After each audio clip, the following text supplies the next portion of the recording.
You're not supposed to belittle anyone, and you need to understand that it is about a role or a profile or a work. It has nothing to do with a gender. Do your best what you can change, and if you cannot change, accept it and move forward. Hello and welcome to the She Slays Leadership Talk presented by Health Shots. I'm your host Suchitra Rajendra. I've been working for over 32 years in the corporate world across countries and companies. I was the HR head for PepsiCo Asia Pac and then the CHRO for PepsiCo India. I'm also an independent director, and today I have a HR consulting agency where I help women in their diversity and inclusion journeys, organizations in their culture journeys and leadership journeys for leaders through coaching and consulting. Today, in this series of Health Shots, we uncover the incredible journeys of women leaders as they navigate the corporate world with grit and determination. Today, we're delighted to have Neeta Linz, GM Brand Marketing at LG, as our esteemed guest. Welcome, Neeta, to this series of Health Shots, She Slays Leadership Talks. Really excited to have you here. Would love to know more about you through this series. So tell me a little bit about yourself, your career journey. Thanks for having me. It feels great. I started my journey back in 2007 in PR industry. I worked with a PR agency for 2 years. Then I joined LG Electronics as lead PR, and I just completed 16 years with this amazing brand. The philosophy is life's good, and they truly live to it. So I have handled various portfolios in this brand.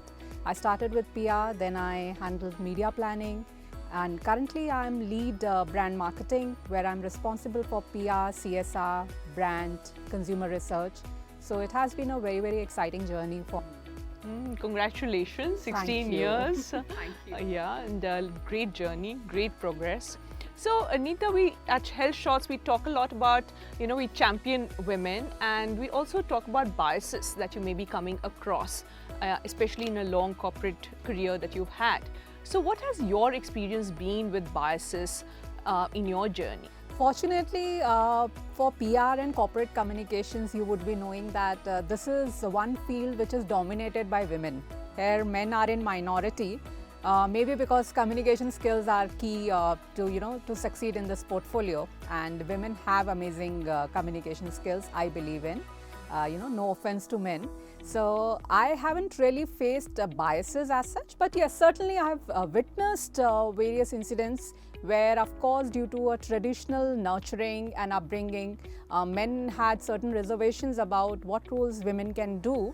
But time to time, I think they have taken a lead in proving them wrong.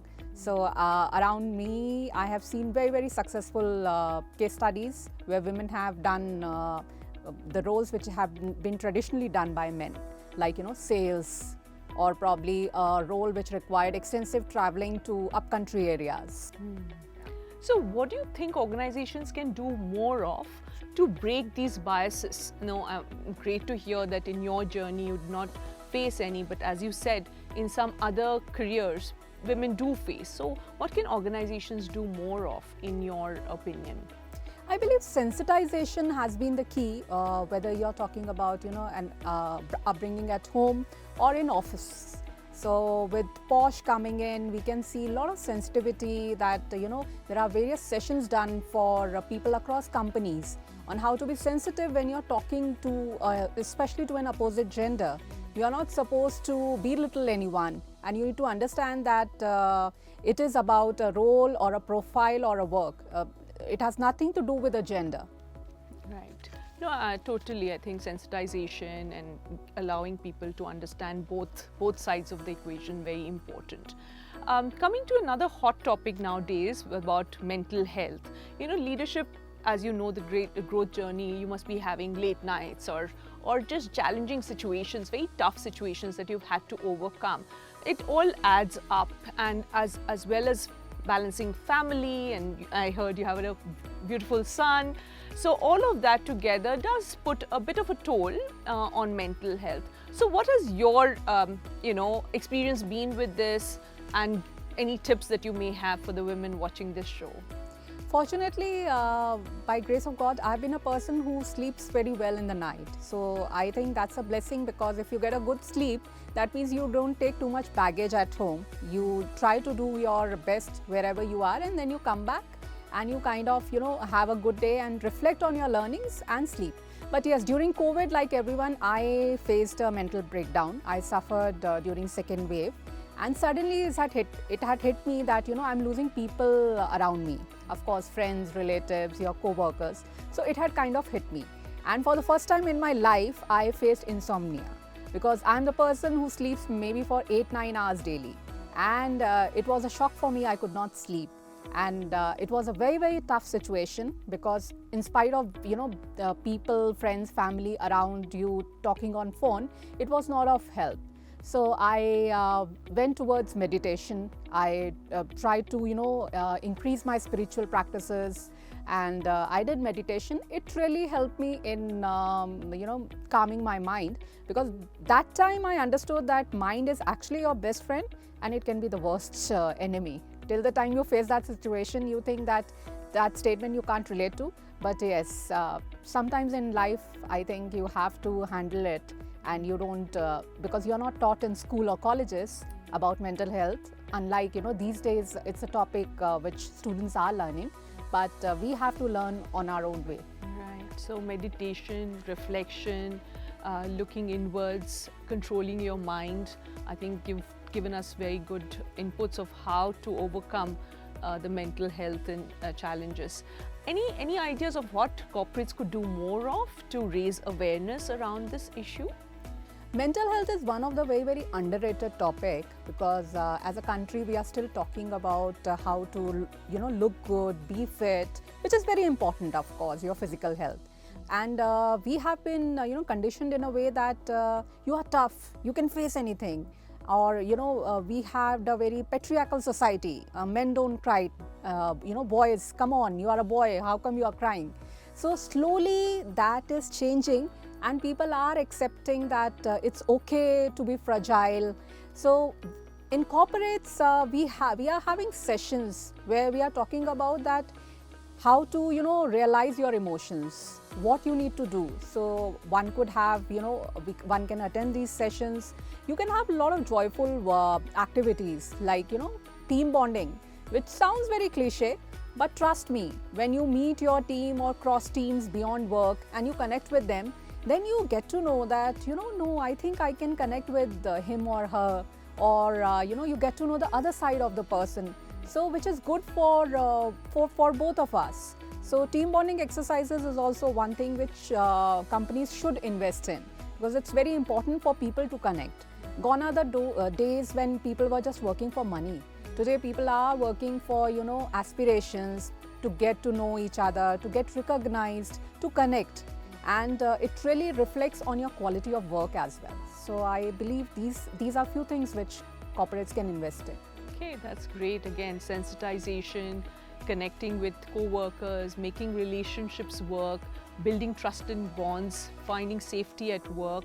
All these are great tips for corporates to invest more of in terms of mental health, and therefore retain their employees, retain their talent, and create joyful working spaces, what you said. I think great. Your own journey with balancing a family as well as achieving at work, success at work, it's been a journey. So young women, as they come into the workspace, what advice would you give them? Talking about my case, I had my mother who really, literally held my hand, and she took care of my son in my absence.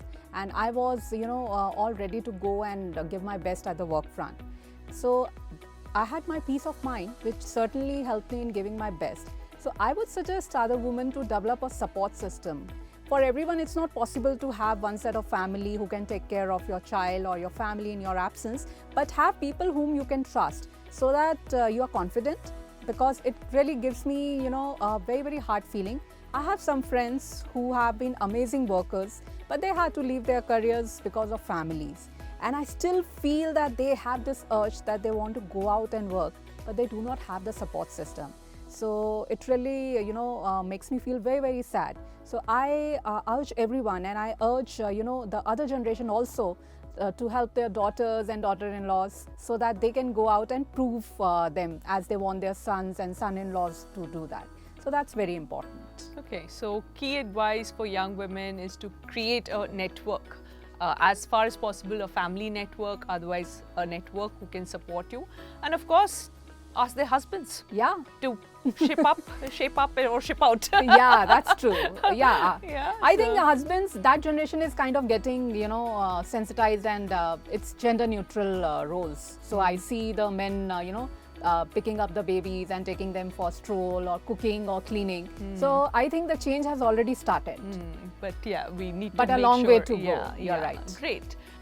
So Neeta, earlier you mentioned you have a 14-year-old son and of course husband. So tell me, how have they been supportive of this fantastic career that you've been having? I think for every working woman, it's important that you have a very, very supportive family back at home. So I have a 14-year-old son, and he's very, very independent compared to his age. So he cooks, he cleans, so whenever he feels like having good food, he goes ahead and cook, and he manages his own studies. I just go and ask him, how are you doing? How have been your day? So it's more of a chit chat, not about, what did you study? When is your exam schedule? So he is also fully empowered, and I think he kind of enjoys that empowerment. And on my, talking about my spouse, we have been more of friends since beginning, and he has always understood that I have to go out and work, and we have to balance out various roles. So back at our place, we have gender neutral roles. Half of the things he's taking care of, and rest me. And I truly believe that that's very important for any working women to have that kind of support system, so that you can be at peace and you can manage both the fronts efficiently. So another one, around this whole women trying to manage both family and, like you said, career, how can other women support and empower women in this journey? It's important that you should share your journey. Like this platform today, I'm very glad that we are having this talk, and if we can inspire 4 women also, I think it's a great job. Because once you start this journey, you are not taught formally that how you are going to handle it once you have a family, or how you create a work-life balance. So in office also, I have been motivated by some women who had child earlier than me, and I used to look at them and I said, oh, they are giving their best and they are doing their best. So of course they motivated me, and I have also tried to give suggestions to my co-workers. So some young women are still very shy, and they think that, can we ever start a family and we can have a rocking work life? So I always tell them that you can. But yes, it takes a village to raise a child and to do a good work-life balance. So yes, you have to create that ecosystem. That's very, very important. So I think sharing, I would suggest, is very, very important, either to your family, friends, co-workers, and try to inspire everyone that it's possible. Right. So sharing your story, sharing and being vulnerable with others, and allowing them to be vulnerable with you, and supporting them through the journey, advising them, mentoring them, inspiring them is what I'm hearing you say. Yeah? Right. Yeah? Okay. So one last question before we go to a rapid fire round. Want to say, when you look back on your journey, what is the one thing that you think, oh, I could have done this slightly differently? I think with me, it has been a very, very, an exciting and good work experience, because one could say that I have stayed with one brand for 16 years. So was it challenging enough due to, whatever reasons why I did not hop jobs or change industry? But the industry I'm working in is very, very dynamic, and it's changing rapidly. So I think I made the right, choice. To each on his own, and everyone has their own unique journey. So given a choice, I would still like to repeat the same journey for myself. Okay, Yeah. so no regrets. No. No changes in Life's paths. good. Life's good. Okay, let's go to the rapid fire round. So one word to describe your leadership style. No control is best control. No control. Okay, so you allow your teams to do exactly what they want. Yeah. Okay, great. And if you weren't in your current profession, what else would you be doing? Psychologist, I think. Psychologist. Okay. What's the best compliment you've heard? I think many cross teams, people across cross teams, especially the young people, they always tell me that we want to work with you. Oh, wow. Yeah. That's nice. So Because everyone has a burden and, you know, there is work crisis. But I try that it should not be visible on my face. And I always believe in this philosophy that do your best what you can change. And if you cannot change, accept it and move forward. Wow. What a lovely philosophy to have. Yeah. So what superpower would you like to have? If given a choice, if I was your fairy godmother and said you could have a superpower. To know what other person is thinking. Oh, wow. I think it Mind reader. Okay. What is one of the hobbies that you have but which is hidden from others? Dancing, I think most of my friends know, but Okay. yeah, not on work front. My co-workers sometimes, few of them see me and they think that it is somebody else. Oh, wow. Because of course you can't dance Now in you an have office. put it on health shots for 1 million viewers to know that you're dancing. If you were writing a book about yourself, autobiography, what title would you give it? Live and let live. Live and let live. Nice one. And if you could master any skill, you know, what would that skill be? Well, I'm a petite cook, so I think I would try to learn cooking and be a pro. Okay, so master chef, here you come. Yeah. So thank you, Neeta. Thank you very much for being so honest, authentic, and really slaying it today in the Health Shot She Slays Leadership Talks. Thank you so much. Very much. Thank you for having me. To our viewers, stay tuned for more such engaging discussions in the She Slays Leadership Talk series. Until then, keep watching this space on Health Shots.